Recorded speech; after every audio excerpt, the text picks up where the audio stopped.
Ukay naman sa kumakalat na audio recording ng pag-aaway sa telepono ni NBI Director Melvin Matibag at ang kanyang kaibigang si Mel Sabio at iba pang issue. Makapalayan po natin NBI Director Matibag. Magandang umaga po. Magandang umaga, Igan, at magandang umaga sa lahat ng tumatangkilik sa inyong programang Unang Hirit. Umuwi po kayo. Matagal na pala nangyari itong away ninyo. Actually, December, 2020 pa yan, yung recording. 2020? Opo, December 2020. May idea na po kayo sino nag-record ng sagutan ninyo nitong si Mel Sabio? Well, po yan, private conversation. Inamin naman sa akin ni Mel Sabio na ni-record niya yung portion na lang yung na-record niya niyan. Opo. At meron siyang pinagpasahan na kaibigan niya dahil iniisip niya nung panahon na yun, kung may mangyari sa kanya, meron may hawak. Nagkataon, siguro itong kaibigan niya, ipinasa ro naman sa social media, isang social media outfit na hindi rin kilala doon sa San Pedro. Ibig sabihin, walang personality. Parang news platform kunyari, na bumabanat din sa amin noon politically.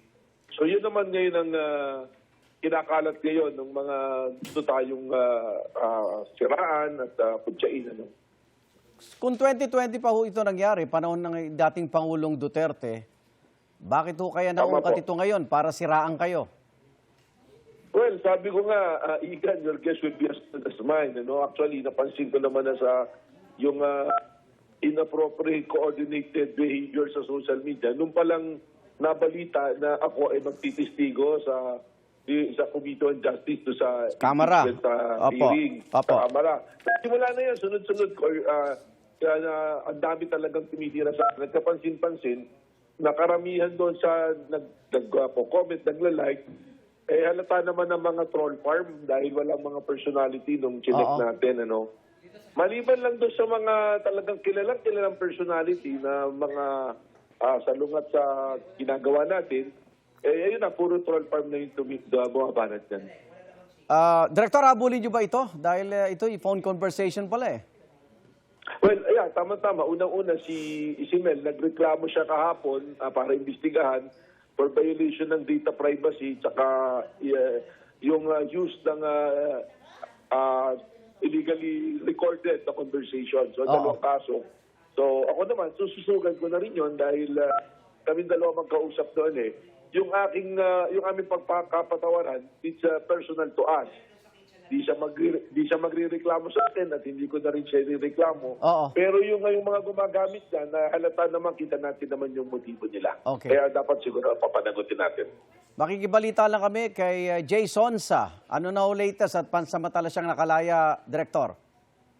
Well, kahapon po ng 7:04, at exactly 7:04, pinasamantalang pinawalan po siya doon sa detention prison po natin dyan sa Bucor. Dahil nakapagpiyasa na po siya ng 10,000. Ngayon, kung mapapansin niyo po, Igan, may mga post lagi yung abogado niya na hanggang ngayon, hindi pa nakakalaya, hindi pa nakakawala. Katunayan po, nung na-arresto namin niya noong Huwebes, on the same day, nagbigay po kami ng return of service of warrant sa korte dahil para na nga pumaliwanagan yung katanungan doon sa bail na nakalagay na available. At nag-issue naman po ng order kagad noong May 2 ng Sabado ang RTC ng Pasay.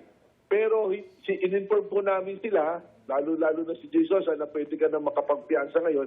Pero sabi ni Jason Sonsa, wala yung abogado niya, nasa ospital, kaya hindi makapagpiyansa. Kaya inintay po nila yung Lunes.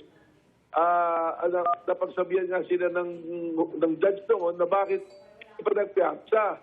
Samantalang pwede na magpiyansa ng Sabado.